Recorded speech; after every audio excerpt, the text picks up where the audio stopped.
بسم الله الرحمن الرحيم.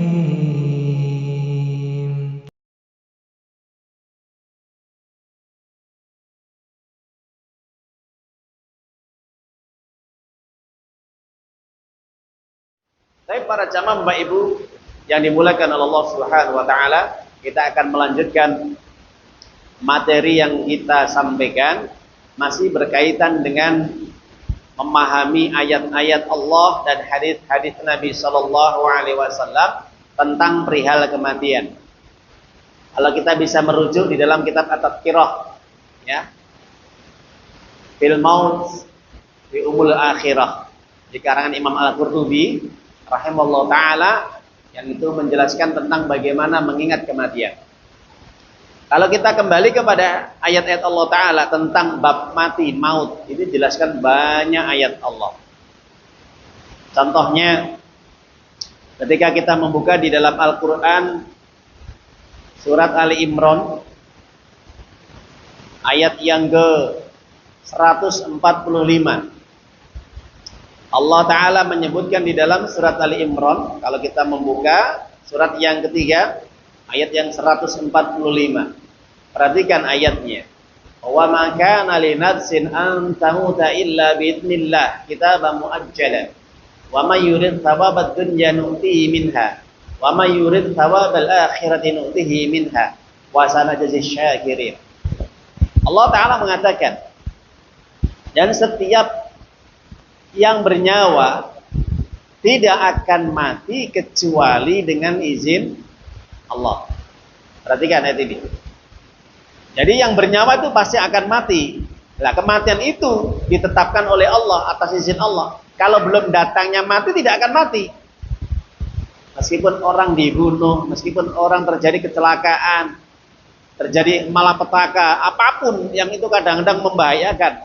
Kalau kita lihat terjadi kecelakaan, tabrakan, kalau memang Allah belum mewafatkan, belum menentukan ajal kematiannya hari itu, tidak mati. Dia selamat. Bahkan kadang-kadang matinya apa? Kadang-kadang matinya tidur, masuk angin, kesandung, batuk, atau sakit yang ringan baru mati. Padahal dia terselamatkan, terlepas dari kecelakaan mara bahaya yang luar biasa.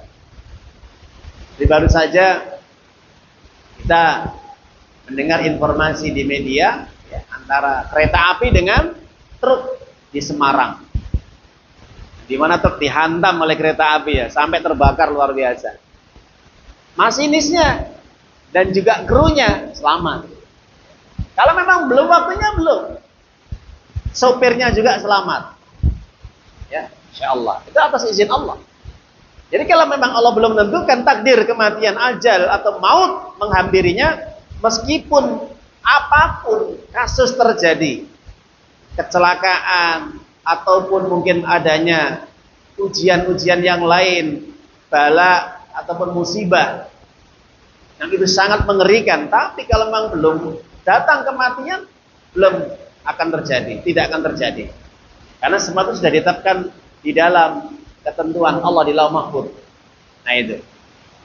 Kemudian Allah melanjutkan, siapapun orang yang menghendaki, menginginkan pahala, kenikmatan dunia dikasih sama Allah. Jadi orang hidup itu kalau pengen minta dunia, dikasih sama Allah dunia. Ya. Kadang ada yang dikasih sedikit, ada yang dikasih setengah-setengah, ada yang dikasih banyak.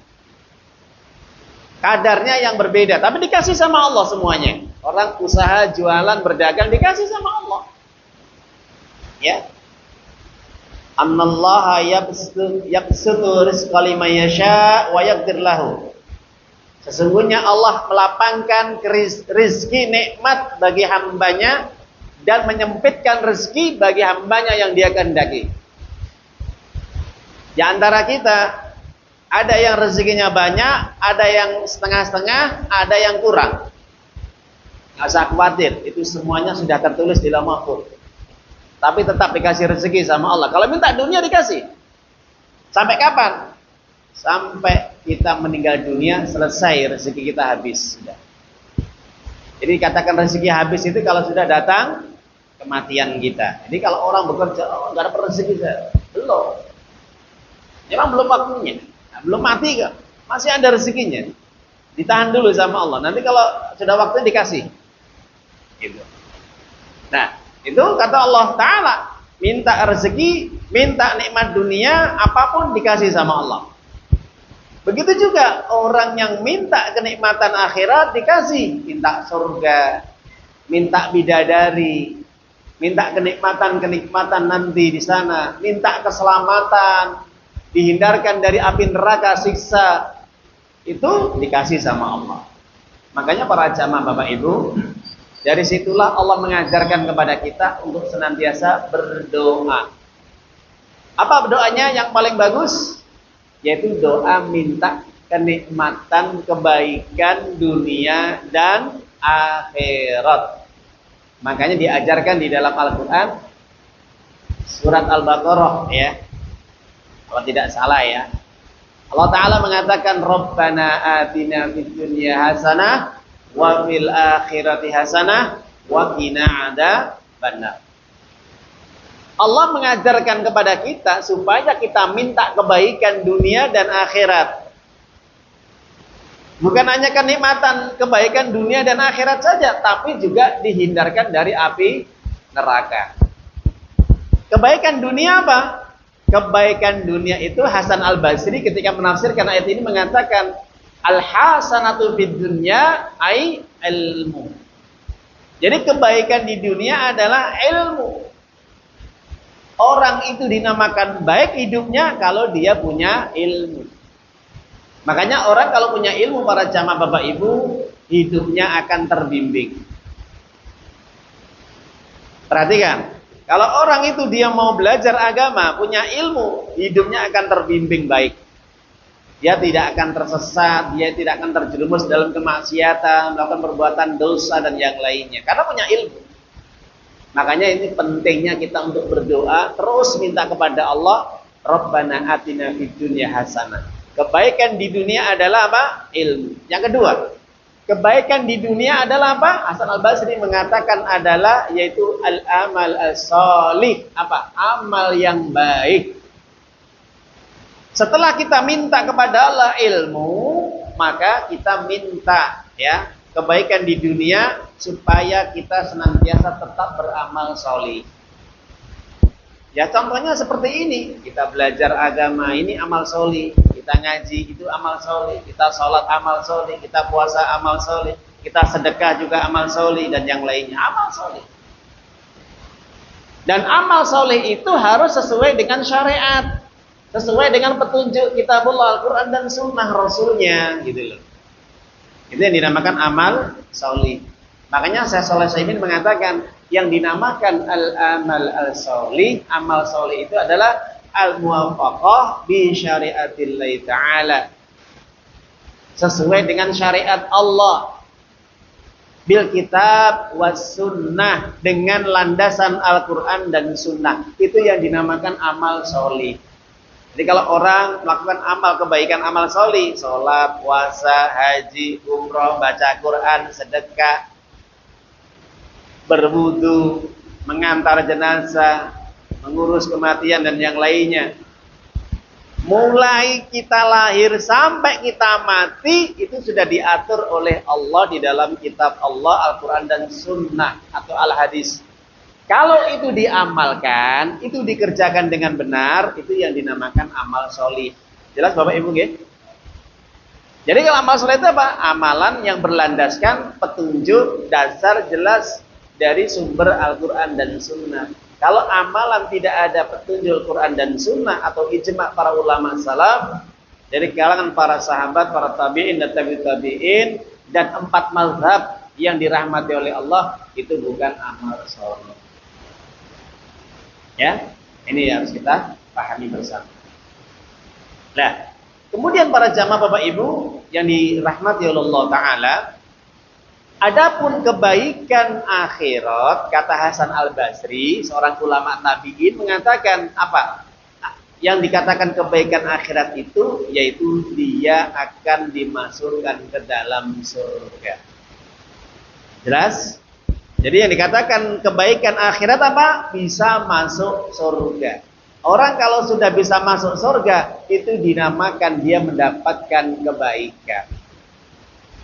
Makanya sebagian para ulama salaf mengatakan, orang belum dinamakan selesai urusannya sampai dia bisa menginjakkan kakinya ke dalam surga.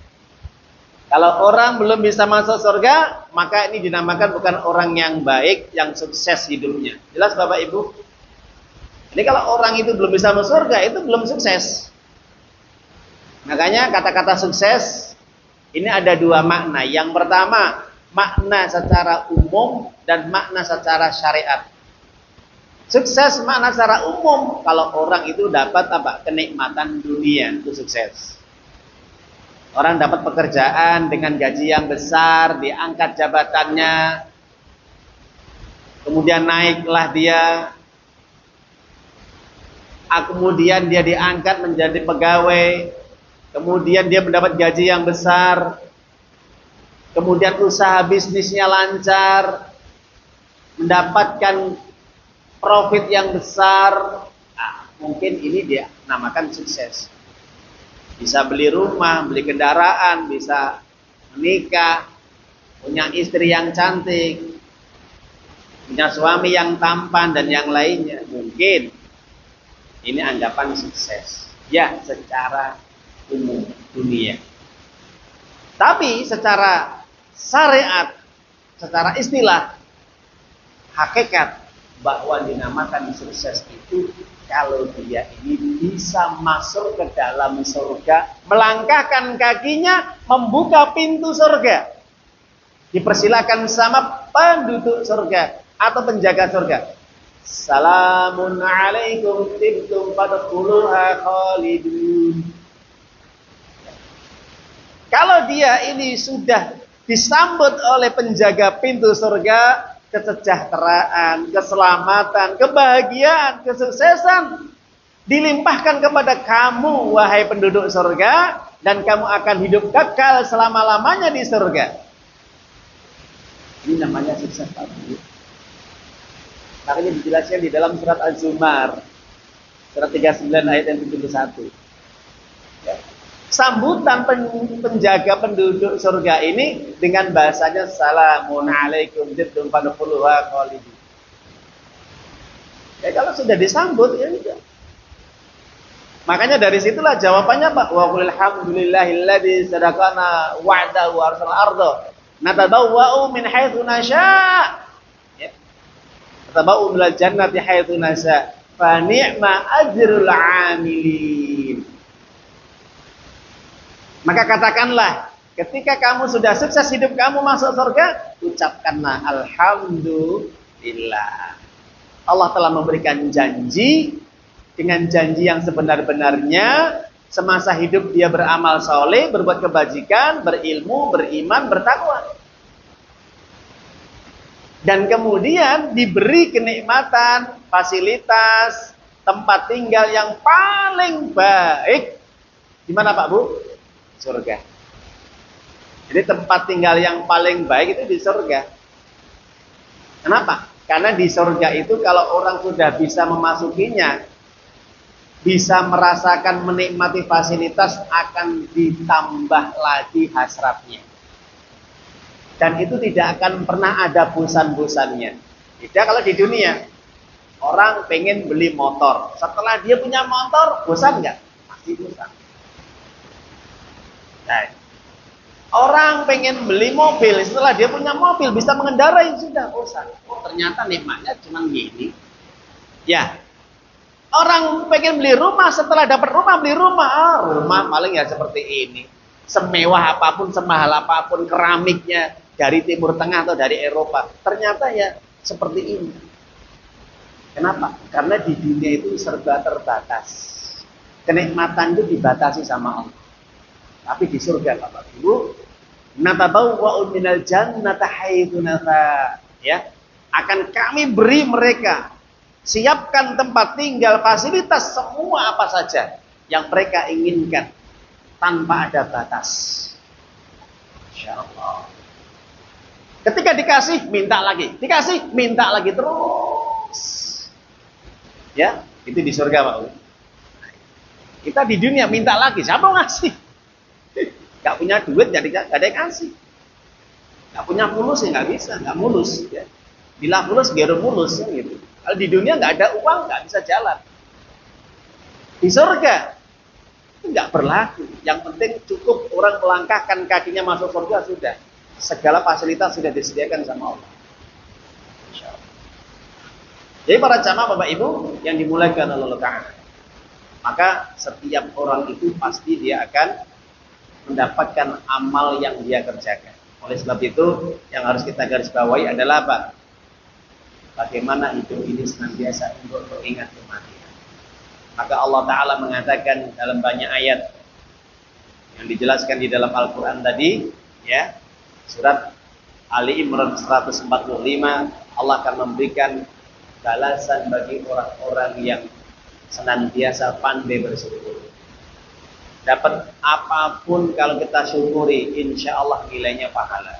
Dan itu menjadi tabungan kita. Sekecil apapun kalau kita syukuri, dan nikmat yang kita terima, kita gunakan untuk kebaikan, itu akan berbuah pahala. Sekecil apapun.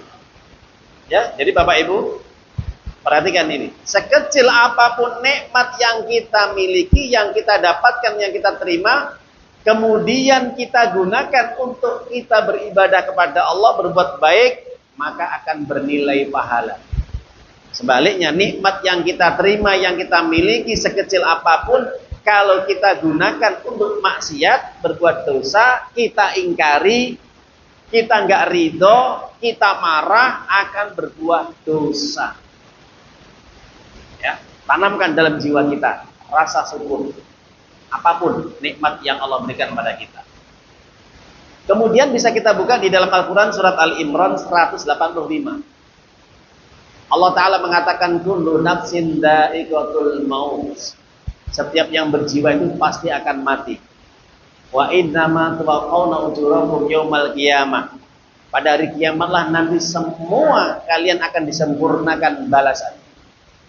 Yang baik dikasih yang baik, yang buruk dikasih yang buruk. Allah Ta'ala mengatakan di dalam surat apa? Yaitu Al-Zalzalah, ya. Wa may ya'mal mithqala dzarratin khairan yarah wa may ya'mal mithqala dzarratin syarran yarah. Orang yang hidupnya dia membawa kebaikan meskipun seberat zarah, sekecil apapun itu bentuknya. Zarah itu ada yang mengatakan itu mengatakan sekecil apa ya? Seperti mungkin beras, bahkan lebih kecil daripada beras itu, ya, bahkan lebih kecil daripada itu zarah, ya.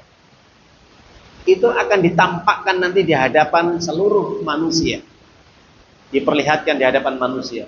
Oh, ini si fulan berbuat kebaikan meskipun kecil, ya, maka jangan kita remehkan. Nabi mengatakan la tahkiranna minal ma'rufin syai'an wal antalqa akha biwajhin talik.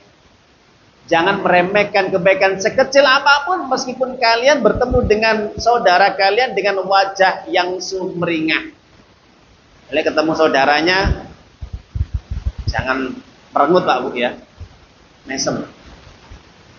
Nah, meskipun kita kenal nggak kita kenal, mesem. Meskipun nggak kelihatan giginya nggak apa-apa, yang penting mesem, tersenyum. Itu sudah pahala. Ya.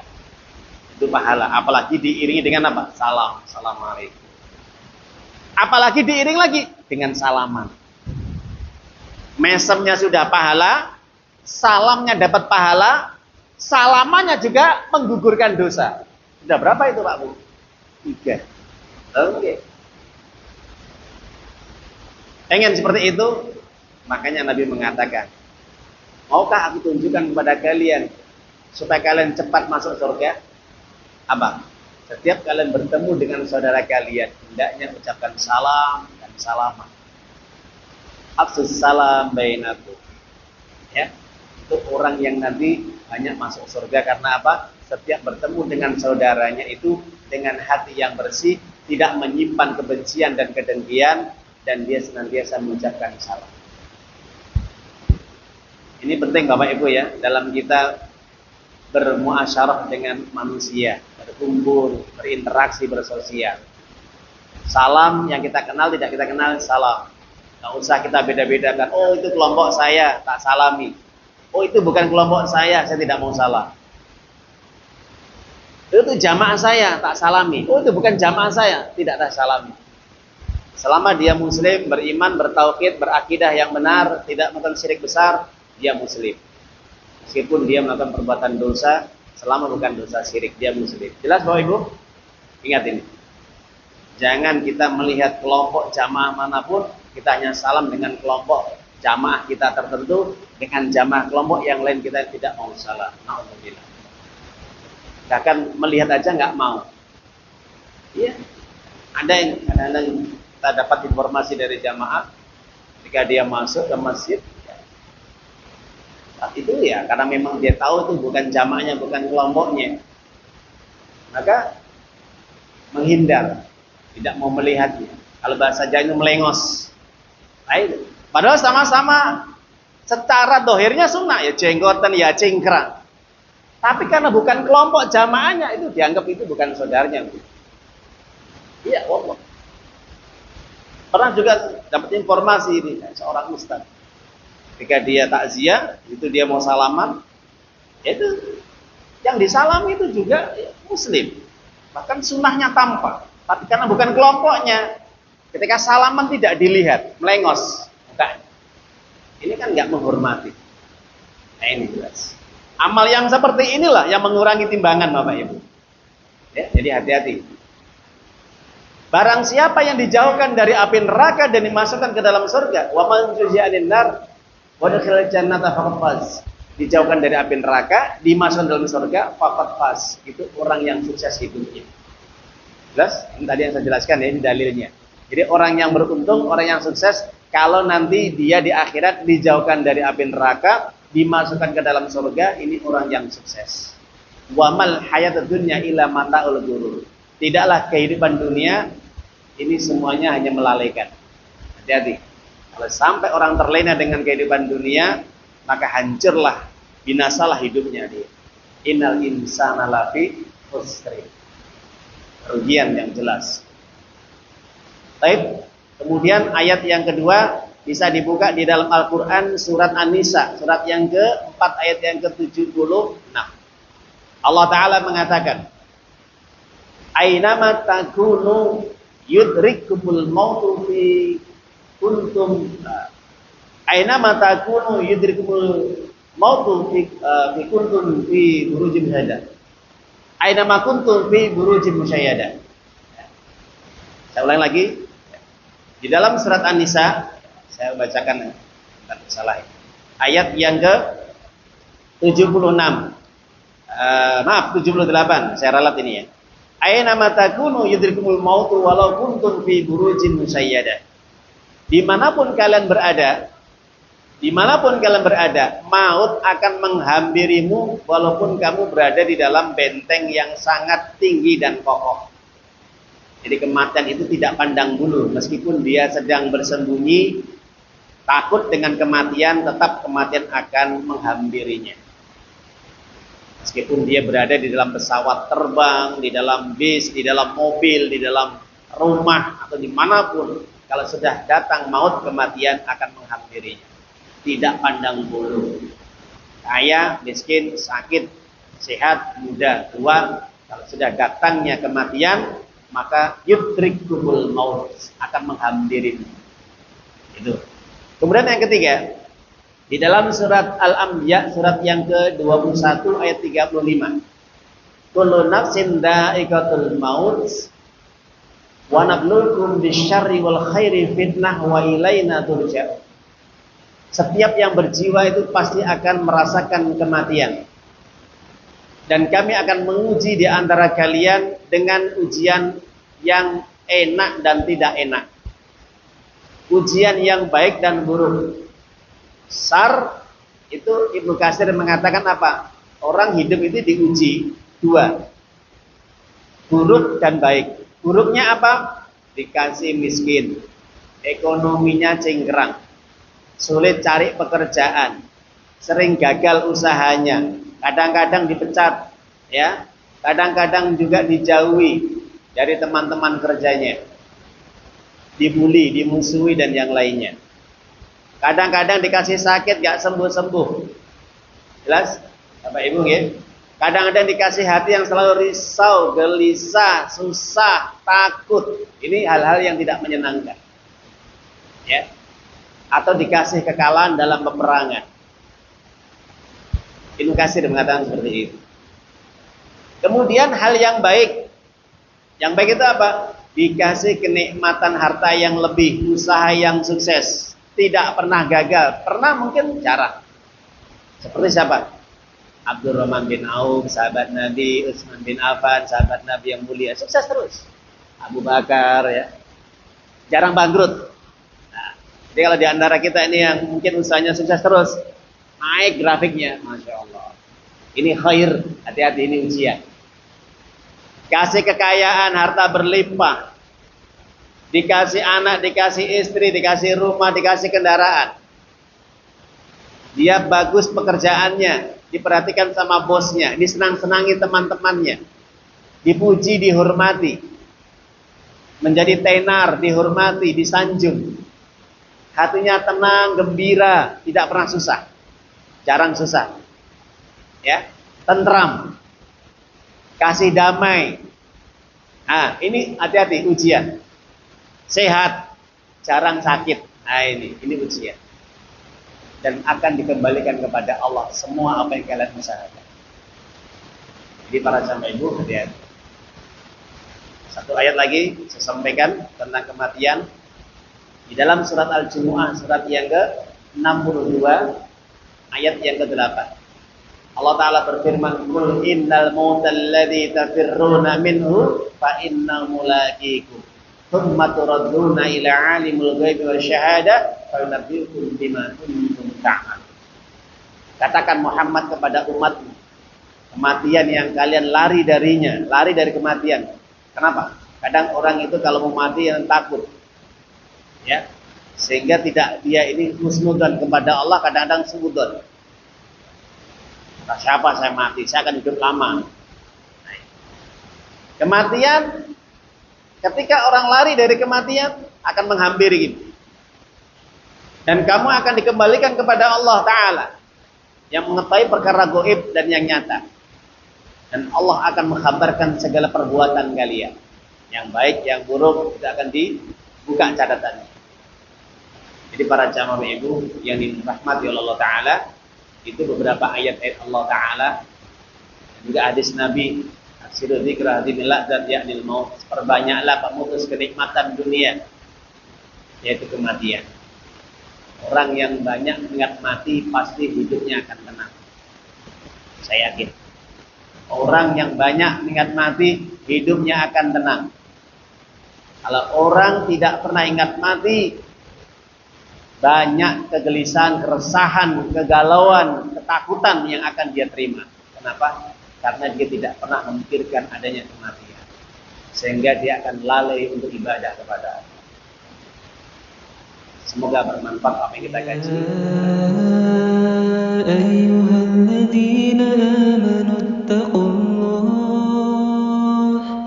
ittaqullaha haqqa tuqatih wa la tamutunna